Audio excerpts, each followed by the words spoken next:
In this week's Parsha, Parshat Chukat, we are told that Moshe Rabbeinu, Moshe, the leader of the Jewish people, who was the leader who took the Jewish people out of Egypt and then continued to lead them for 40 years in the desert through trials and tribulations.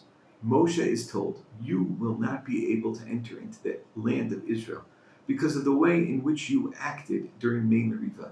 Mei Merivah is an episode where the Jewish people don't have enough water to drink. Their complaints lead to a response of Moshe Rabbeinu and a question among the commentators. What exactly did Moshe Rabbeinu do that was worthy of such a heinous punishment? Yes, not being able to live and enter into the land of Eretz Yisrael, something that so much tore apart Moshe Rabbeinu, that he davened extensively and prayed to God to be able to have that opportunity, to be able to enter into the land.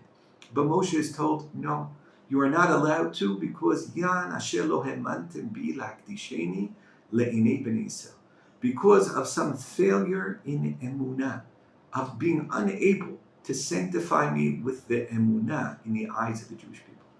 Now, when one reads through the episode, it's a little bit hard to understand exactly what did Moshe Rabbeinu do wrong. And there are a number of opinions offered by the commentaries, but I'd like to explain based upon a Talmudic passage. The Talmud tells us that already at the beginning of Moshe Rabbeinu's so-called career, when Moshe Rabbeinu was just a shepherd in Midian, and he is told by God at the burning bush that you are going to be my shaliach, you are going to be my messenger, you are going to be my agent to save the Jewish people and to redeem them and take them out of Egypt. Moshe Rabbeinu has two responses as to why this is not his understanding of what's proper. Number one, who am I?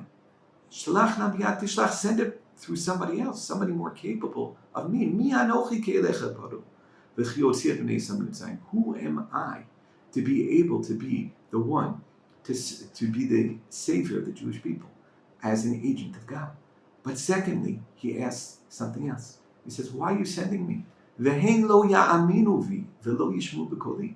The Jewish people are slaves. They're on the 49th level of contamination, our sages tell us. They are not going to believe me. They are not going to see me as an agent of God and not believe in God redeeming them from Egypt. God responds by giving a sign to Moshe Rabbeinu and telling him to take his hand, put it into his shirt, and to remove it, and his hand will be filled with tzarad. Tzarad is often known as a spiritual disease that happens to those who have violated lashon hara, who have spoken improperly about others. Tells us in the Talmud, in Masechet Shabbat, tells us that Moshe Rabbeinu was punished then because he was choshei b'ksherim, because he accused the kasher, he accused the Jewish people of not being full of emunah in God. And the Talmud explains that the response was of God to Moshe Rabbeinu, you are the one who lacks emunah, not the Jewish people. Hein ma'aminim b'nei ma'aminim. They are believers, sons of believers.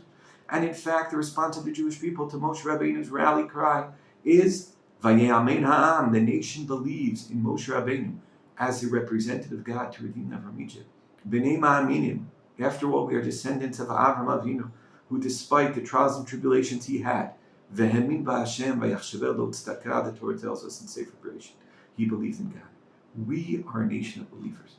And the Talmud explains that's why Moshe Rabbeinu was punished with leprosy, because his lack of ability to believe in himself, and even more to believe in the Jewish people, as really Bali Amunah, of deep inside being connected to God, even when on the outside it appears otherwise. We find ourselves in a similar situation. We, after all, are a nation who is mifozar, mufodad. Certain times we see there Jews who are throughout the exiles, Jews throughout the world, many Jews that from the outward exterior appearance seem to be very distant from God. However, when we find ourselves in times of trials and tribulations, when we find ourselves under attack from without, be it Iran or others, or from within our neighbors, anti-Semitism, we often find that the Jewish spirit comes to life. The Jewish spirit that seems so dormant and seems so hard to find. And one could easily say and get into this outlook that the Jews, so many of the Jews are so distant from God. But the Torah reminds us this week and says, no, believe Anachnu ma'aminim b'nei ma'aminim. We are believers, the son of believers. We are descendants of Avram Avinu who stood up to the world. We are not afraid of whatever the world has to come at us. And deep inside, that emunah bursts forth. It could burst forth in a sealed room, in a miklat, in a shelter, when people on the outside maybe haven't said their prayers in a long time. But when they understand that we are proud members of the Jewish people and we are under attack because we are Jews, so then bursts forth this feeling of love and emunah and some of the most wonderful tefillah. So I give us all the blessing that we ourselves have the emunah in ourselves and at the same time the emunah in the Jewish people. Understand that we are such a unique nation and only wonderful things do we have in store for us. Have a wonderful Shabbat.